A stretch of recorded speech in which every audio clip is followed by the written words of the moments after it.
The old man sat quietly in the corner booth of a small-town diner, his trembling hands wrapped around a cup of black coffee that had long gone cold. Outside, the world moved on. Cars hummed by, laughter spilled from groups of teenagers, and sunlight fell softly through the window blinds, striping his weathered face with golden light. His jacket bore a few faded patches, one with his name, another with the word veteran, and a small cluster of medals pinned neatly to his chest. Each one told a story of courage, of sacrifice, of nights spent in the rain-soaked trenches of Europe when the world was burning. Yet today no one noticed, no one cared, until they did, in the cruelest way possible. If you believe in kindness, in second chances, and in standing up for those who stood for us, make sure to like, comment, share, and subscribe, because stories like this remind us that real heroes still walk among us, often quietly and too often alone. The diner door burst open with a clang, breaking the gentle hum of the jukebox. 4 teenagers strolled in, loud, cocky, laughing in that careless way only youth can afford. They wore expensive sneakers, designer hoodies, and smug expressions that dripped with entitlement.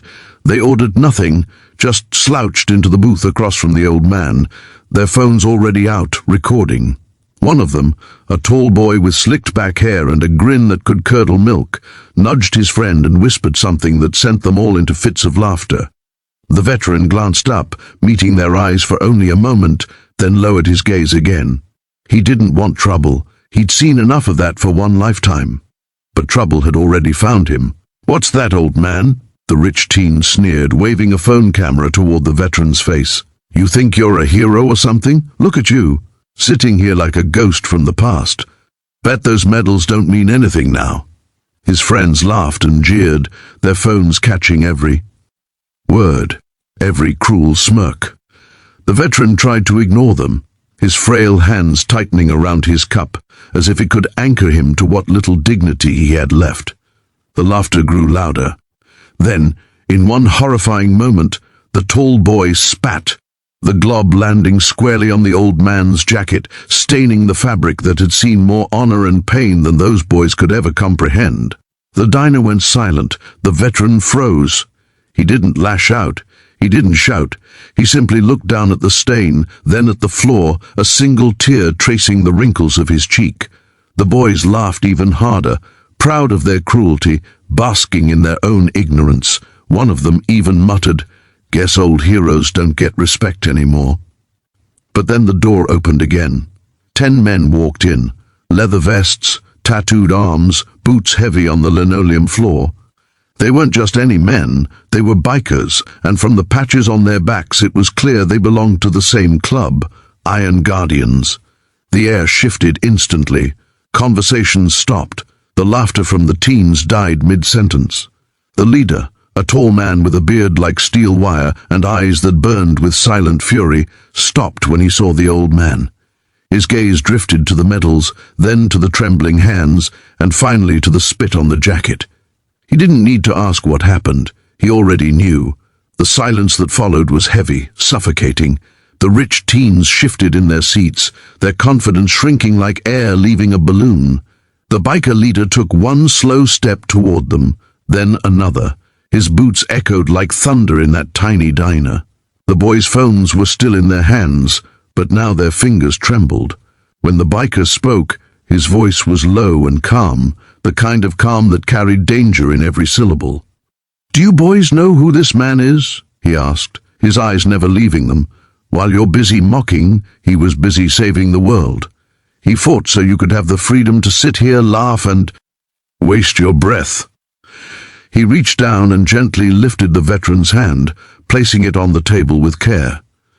"This man earned every scar, every medal, every quiet meal he eats alone.